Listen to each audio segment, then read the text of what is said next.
አዲስ አበባ አሁን ከባድ የለውጥ ጎዳና ላይ ናት።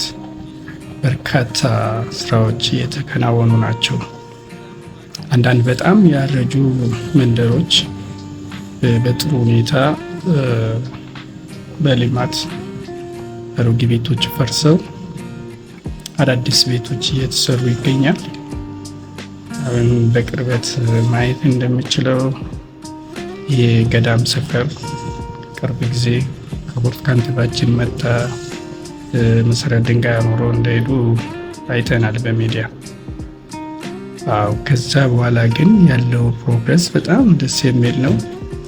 ህንፃዎች ተጀምሯል። ከዚህ ተነሽ ለሆኑ ሰዎች የሚሆን ግንባታ በጥሩ ደረጃ ላይ ነው። ለማየትም የሚያስጠሉ እጅግ በጣም ያረጁ መንደሮች፣ ለሰው ልጅ ኑሮ ምቹ ያልሆኑ ቤቶች አሁን ፈርሷል።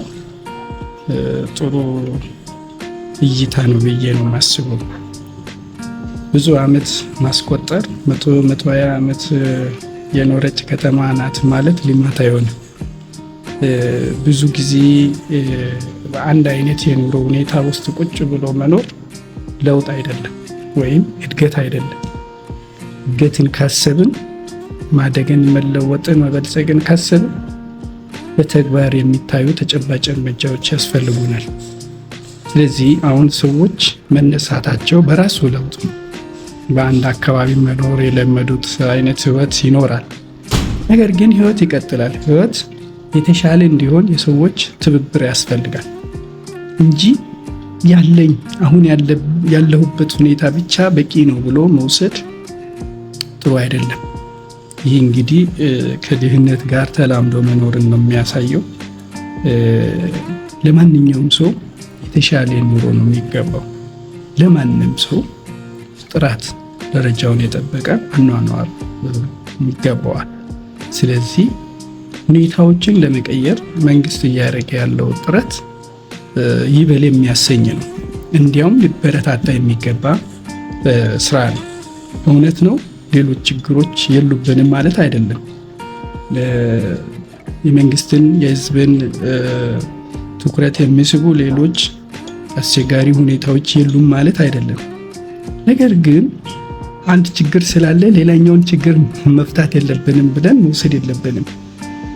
ችግሮችን ደረጃ በደረጃ እየቀረፍን ማለፍ ነው ያለብን። ስለዚህ አሁን መንግስት እየወሰደ ያለው እርምጃ እኔ በበኩሌ እንደ አንድ ዜጋ በጣም ነው የተመቸኝ። በተለይ አዲስ አበባ ያለው ለውጥ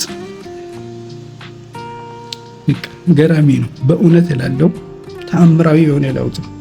በተለይ ወንዞች ዳርቻ ላይ የሚደረገው ለውጥ፣ የልማት ስራ፣ ኮሪደር ልማት፣ መልሶ ማልማት ከተማዋን እንደ ስሟ አዲስ አድርጎ ገና እየፈጠረ ነው። ይህ ደግሞ ምስጋና እንጂ ውግዘት አያስፈልገውም። ይህን የሚሰራ ኃይል የሚሰራ አካል ለነገ ትውልድ አስቦ የሚገነባ ስራ ስለሆነ በበኩሌ ደስተኛ ነኝ። ፍትሃዊነት ጥያቄዎች አሉ። ክልሎች እኩል መልማት የሚፈልጉ አሉ። አዎ ይገባቸዋል። ነገር ግን ከዚህ ተሞክሮ እየተቀመረ በአቅማቸው ልክ ደግሞ የራሳቸውንም ችግር ለመፍታት ጥረት ማድረግ አለባቸው። የአዲስ አበባ እድገት በራሱ እኮ ጥሩ ነው። ዛሬ አዲስ አበባ ካደገች እኮ በልኳ ለሌሎች ልትተርፍ ትችላለች። ስለዚህ ሁሉ ቦታ እኩል በአንድ ጊዜ መስራትም ከባድ ነው።